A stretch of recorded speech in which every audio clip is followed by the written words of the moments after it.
Engineering colleges से engineering करने का सपना देखा था, लेकिन कहीं ना कहीं बोर्ड्स और जेई में ख़राब परफॉर्मेंस की वजह से वो सपना सपना ही रह गया। लेकिन आपके पास अभी भी एक और चांस है। वो चांस क्या है? वो है मैनेजमेंट कोटा। जी हाँ, अगर आपका जेई में अच्छा नहीं हुआ, बोर्ड्स में अच्छा खास परफॉर्म नहीं कर पाए, लेकिन आपको इंजीनियरिंग करनी है टॉप कॉलेज से, तो आप मैनेजमेंट कोटा के थ्रू भी वहाँ से इंजीनियरिंग कर सकते हो। अब आपको मैं 10 से 20 सेकंड में मैनेजमेंट कोटा का थोड़ा सा प्रोसेस एक्सप्लेन कर देती हूँ। देखो, मैनेजमेंट कोटा में क्या होता है ना, जो टॉप के कॉलेजेस होते हैं, टॉप के प्राइवेट कॉलेजेस होते हैं, वो कुछ परसेंट सीट्स रखते हैं, 10%, 15%, 20% सीट्स रखते हैं उन स्टूडेंट्स के लिए जो कि एक्स्ट्रा डोनेशन देना चाहते हैं वो सीट लेने के लिए, क्योंकि उनका सपना होता है अच्छे कॉलेज में पढ़ने का, और कॉलेजेस वालों को चाहिए होता है कि थोड़ा डोनेशन मिल जाए ताकि हमारा जो कॉलेज का मैनेजमेंट है वो और अच्छे से चल पाए और अच्छे से हम फैसिलिटीज़ दे पाएँ स्टूडेंट्स को। तो अब क्या होता है ना कि जब ये चीज़ होती है तो उसमें वो दोनों चीज़ न्यूट्रल हो जाता है, बैलेंस हो जाता है। कॉलेज वालों को पैसा मिल जाता है, स्टूडेंट्स को सीट मिल जाती है। अब उसमें क्या होता है कि अब आपके माइंड में चल रहा होगा कि दीदी अब इससे क्या होगा कि हमारे जो मार्कशीट आएगी या फिर हमारा कुछ भी होगा तो उस पर हमें पता लगेगा क्या, या फिर हमारे साथ डिस्क्रिमिनेशन तो नहीं होगा? क्योंकि मैं एक स्टूडेंट लेवल पे सोच रही हूँ। मैं भी जब अपने टाइम पे थी, मेरे माइंड में ये चीज़ चलती थी कि अगर मैं मैनेजमेंट कोटा के थ्रू गई तो कहीं मेरे को वैसे ट्रीटमेंट तो नहीं होगा, डिस्क्रिमिनेशन तो नहीं होगा। तो ऐसा कुछ नहीं है।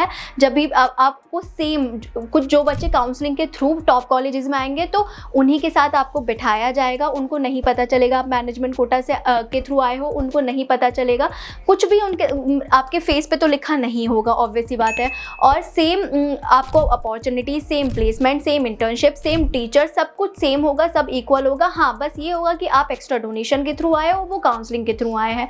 तो ये चीज़ रहता है मैनेजमेंट कोटा का। अब क्या दीदी इसमें फ्रॉड होता है क्या? मैंने तो बहुत सारी चीज़ें सुनी है। तो ये बात सच है, फैक्ट है, मैनेजमेंट कोटा में बहुत ज़्यादा फ्रॉड होता है। वो क्यों होता है उसका भी रीज़न है। वो रीज़न ये है कि अगर आप डायरेक्टली कॉलेज के पास जाओगे कि हमें मैनेजमेंट कोटा के थ्रू एडमिशन लेना है, हमारा काउंसलिंग से नहीं हो पाया, तो बहुत सारे कॉलेजेस डिनाई कर देते हैं। वो नहीं बोलते कि हम मैनेजमेंट कोटा के थ्रू लेंगे एडमिशन। उसके पीछे बहुत सारे रीजंस हो सकते हैं। तो वो मैनेजमेंट कोटा के थ्रू एडमिशन होता है किसी पर्सन के थ्रू।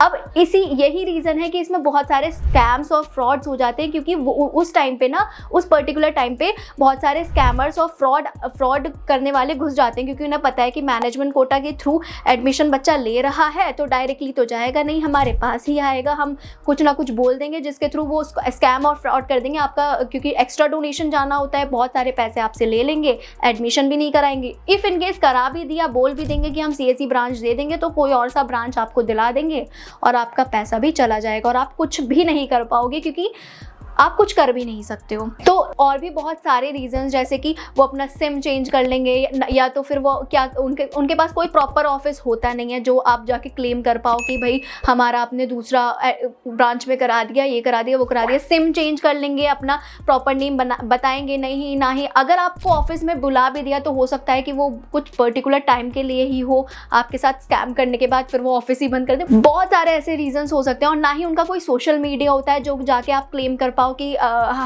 इन्होंने हमारे साथ फ्रॉड कराई या स्कैम कराया। तो ये चीज़ें होती हैं, आप कुछ कर भी नहीं पाओगे उस टाइम पर। तो आपके पास तो कोई ऑप्शन बचेगा नहीं, आपको वही करना पड़ेगा और आपका करियर आगे जाके ख़राब हो सकता है। तो ये बहुत सारी चीज़ें होती हैं। अब क्या करना है ना, इस पर्टिकुलर टाइम पर अगर आपने मेरी वीडियो देख रहे हो तो पॉज करो। अगर आपको एडमिशन चाहिए प्राइवेट कॉलेजेस में, डिस्क्रिप्शन में नंबर है, कांटेक्ट करके मुझसे पूछ सकते हो, या फिर ये भी बता सकते हो दीदी मेरा इन भैया दीदी के साथ चल रहा है, ऐसे ऐसे बोल रहे हैं, क्या ये सच है या नहीं है? तो वो भी मैं आपको क्लियर कर दूंगी कि वो सच बोल रहे हैं या नहीं, क्योंकि मैं ऐसे लोगों को बहुत अच्छे से जानती हूँ और मुझे पता रहता है।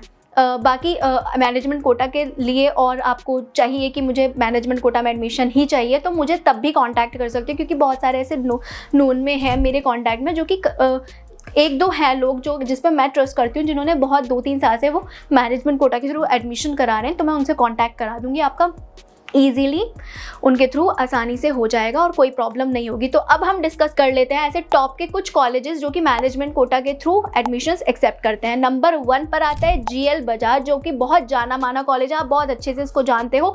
ये भी मैनेजमेंट कोटा के थ्रू इनके पास कुछ सीट्स रिजर्व्ड होती हैं। अगर मैं इसके ओवरव्यू की बात करूँ, AKTU का कॉलेज है, NIRF रैंकिंग भी इसको काफ़ी अच्छी हद तक लेवल तक मिली हुई है।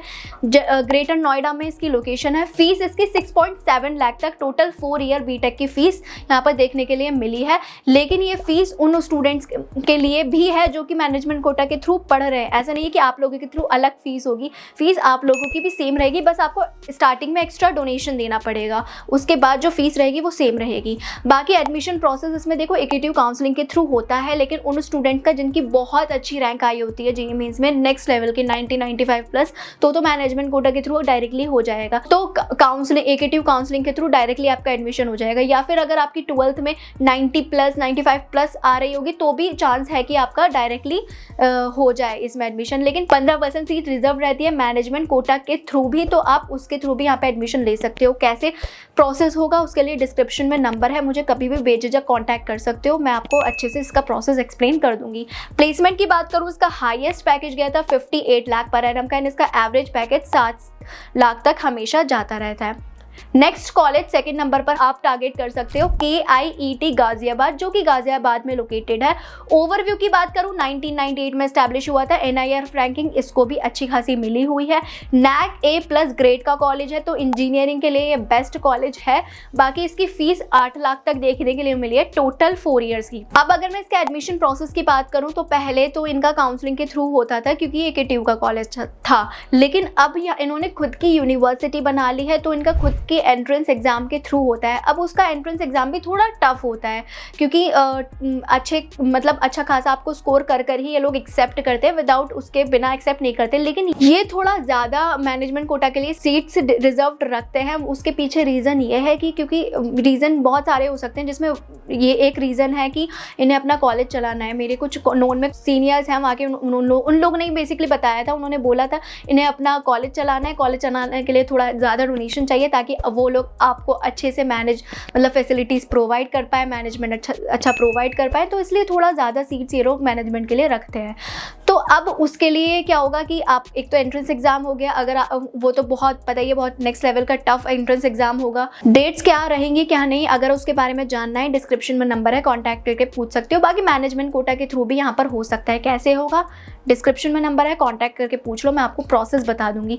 प्लेसमेंट की अगर मैं बात करूं, इसका हाईएस्ट पैकेज गया था 60 लाख पर एनम का, इसका एवरेज 6 के आसपास जाता रहता है हमेशा। नंबर 3 पर आता है ABES गाजियाबाद, जिसके ओवरव्यू की बात करूं 2000 में एस्टैब्लिश हुआ था, AICTE अप्रूव्ड है और AKTU से एफिलिएशन इसको मिला हुआ है। फीस इसकी 6.5 लाख तक देखने के लिए मिली है, जिसका प्लेसमेंट हाईएस्ट गया था 61 लाख का, एंड एवरेज इसका 6.5 लाख के आसपास जाता रहता है। नेक्स्ट 4th नंबर पर आता है JSS नोएडा, जिसके ओवरव्यू की बात करूं तो यूनिवर्सिटी, अब ये यूनिवर्सिटी बन गई है, पहले AKTU से एफिलिएटेड था, तो इसमें भी सेम जैसा KIET गाजियाबाद का प्रोसेस है सेम वही है, बस यूनिवर्सिटी चेंज हम बोल सकते हैं, जिसके फीस 11 लाख है, थोड़ी ज़्यादा फीस है इसकी as compare to KIIT. Admission process वही, खुद का एंट्रेंस एग्जाम लेंगे बट टफ होता है, उसके लिए मैनेजमेंट कोटा के थ्रू भी यहाँ पे एडमिशन होता है। प्रोसेस के लिए मुझे कॉन्टैक्ट आप डिस्क्रिप्शन में नंबर है कर सकते हो।